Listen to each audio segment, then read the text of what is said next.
Kalian tahu Sunan Kalijaga? Atau barangkali kalian sering banget dengar namanya. Tapi sebetulnya kalian itu nggak pernah benar-benar tahu siapa sih Sunan Kalijaga ini. Kenapa sih banyak orang yang ngomongin dan sebesar apa sih jasa beliau itu untuk perkembangan umat Islam yang ada di Nusantara ini?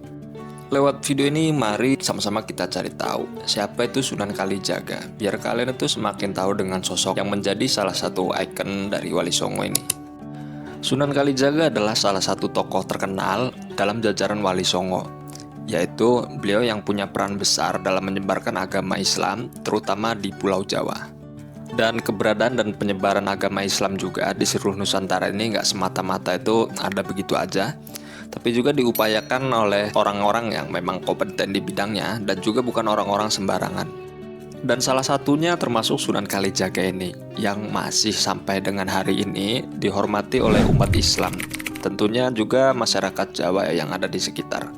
Dan bahkan juga sampai dengan hari ini makamnya nggak pernah sepi dari kehadiran para peziarah yang berkunjung.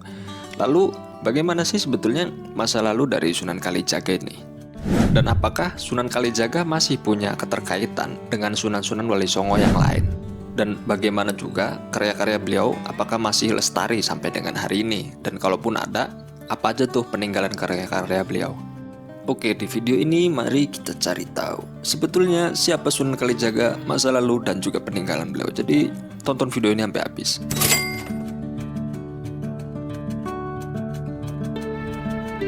Dari biografinya, Sunan Kalijaga lahir sekitar tahun 1400-an dari keluarga bangsawan yang ada di daerah Tuban, Jawa Timur. Dia itu adalah seorang anak Bupati Tuban, namanya Tumenggung Wilatipta, sama istrinya, namanya Dewi Nawangrum. Sunan Kalijaga ini punya nama waktu kecil, karena beliau adalah anak bangsawan ya. Dia nama kecilnya adalah Raden Said, dan beberapa literatur itu bilang sebagai Raden Syahid. Berhubung beliau ini adalah keturunan bangsawan, maka beliau juga punya banyak nama. Sebut saja Lokajaya, Syekh Malaya, Pangeran Tuban, Ki Dalang Sidabrakti, dan Raden Abdurrahman. Dan riwayat hidup Sunan Kalijaga ini melintas batas antara era kerajaan-kerajaan di Jawa yang pada waktu itu memang silih berganti. Dia itu menyaksikan beberapa perubahan sejak akhir masa kerajaan Majapahit, lalu Kesultanan Demak, Kesultanan Panjang, hingga yang terakhir itu masuknya Kesultanan Mataram Islam. Dan juga terkait untuk asal-usul Sunan Kalijaga ini, ternyata juga ada dua pendapat yang berbeda. Pendapat pertama itu bilang kalau Sunan Kalijaga adalah keturunan Arab dan juga Jawa asli. Sementara pendapat yang lain itu didasarkan pada babat Tanah Jawi, mengungkapkan kalau Sunan Kalijaga ini aslinya orang Arab. Bahkan kalau dirunut silsilah dari kakeknya, Sunan Kalijaga juga masih punya silsilah dengan Abdul Abbad bin Abdul Muthalib, paman Nabi Shallallahu Alaihi Wasallam. Entahlah mana yang benar ya, kalian juga bebas meyakini dua versi dari uraian tersebut ya. Dan Sunan Kalijaga sejak kecil itu udah diperkenankan dengan agama Islam sama guru-guru agamanya, sama juga orang tuanya ya. Tujuannya itu supaya beliau mengerti nilai-nilai dasar dari Al-Quran dan juga hadis-hadis dari Rasulullah. Dan selain beliau ini diajarkan ilmu agama yang kental sama orang tuanya, karena memang juga beliau ini adalah anak seorang pejabat, jadi beliau ini sejak kecil itu dilatih untuk punya jiwa kepemimpinan, terutama dalam skill untuk menyelesaikan masalah. Terbukti di waktu-waktu kecil, di masa-masa kecilnya itu, Sunan Kalijaga ini punya ide-ide yang bagus ketika lagi bermain sama teman-temannya. Ketika ada masalah, beliau selalu punya cara untuk menyelesaikannya. Dan juga berkat pendidikan orang tuanya, beliau ini diajarkan untuk nggak boleh sombong. Dan sampai dengan akhir masa hidup beliau itu, beliau nggak pernah merasa sombong dan tetap merasa rendah hati, sehingga banyak disukai oleh orang-orang sekitar begitu. Bahkan di waktu kecilnya juga diceritakan seperti itu. Dan terbukti secara sejarah juga, Sunan Kalijaga adalah salah satu ulama Wali Songo yang dikenal paling luas pengaruh dan cakupan tempat dakwahnya itu yang ada di tanah Jawa dibandingkan dengan wali-wali yang lain. Oke, jadi mungkin segitu aja dulu perkenalannya. Lanjut kita masuk ke riwayat hidup dan sejarah hidup Sunan Kalijogo.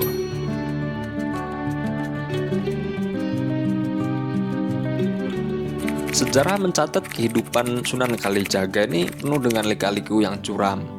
Karena sebelum dikenal sebagai seorang pendakwah, beliau ini adalah mantan penjahat gitu, atau bomocorah kalau bahasa di sana seperti itu. Dan menurut cerita yang beredar ya sampai dengan hari ini, beliau di masa mudanya itu kan dipanggil Raden Said ya sebelum aktif berdakwah. Jadi Raden Said ini dikenal sebagai remaja nakal yang suka judi, suka minum-minum, suka mencuri, dan ya hal-hal yang lain-lain lah yang intinya tercela. Dan karena bapaknya ini merupakan seorang bangsawan dan juga penguasa di daerah Tuban ya, jadi ayahnya malu karena anaknya ini senakal ini begitu. Akibatnya Raden Mas Said diusir dari rumah sama orang tuanya. Kenakalannya itu justru setelah dia keluar dari rumah, bukannya dia taubat, malah tambah jadi.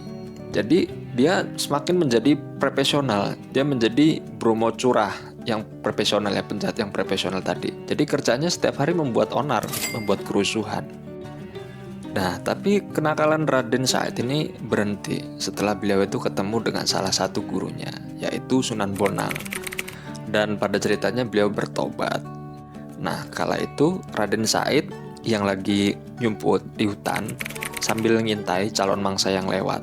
Kebetulan saat itu ada orang tua dan juga kebetulan lagi bawa banyak barang-barang.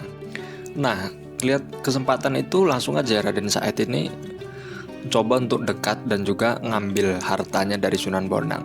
Tapi karena Sunan Bonang adalah memang orang sakti gitu, jadi sebelum Raden Said ini bertindak seperti itu, jadi Sunan Bonang udah tahu tuh niatnya. Dan langsung aja Sunan Bonang mengeluarkan kesaktiannya.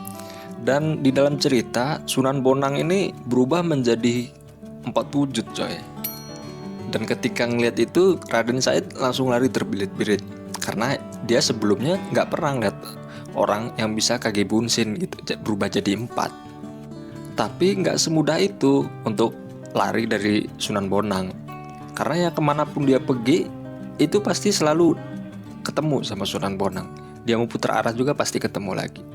Dan dalam cerita ini hingga dia dalam keadaan terpojok, dan di situ juga Raden Said tobat gitu kepada Gusti, kepada Allah, karena kebetulan juga agama Raden Said itu sudah Islam karena menurut cerita di awal gitu kan.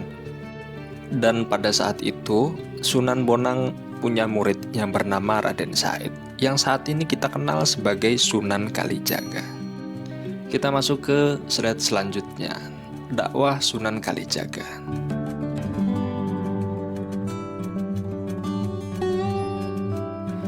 Dakwah Raden Said ini dimulai dari kota Cirebon, di desa Kalijaga, untuk mengislamkan penduduk-penduduk yang ada di Indramayu dan juga daerah Pemanukan, karena basis dakwahnya itu di desa Kalijaga.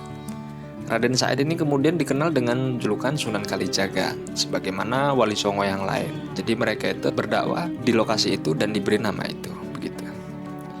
Masyarakat Indonesia juga karena masih punya kepercayaan animisme dan juga Buddha. Jadi ketika beliau menyebarkan dakwah agama Islam, jadi beliau menggunakan satu metode, yaitu berbaur dengan budaya lokal.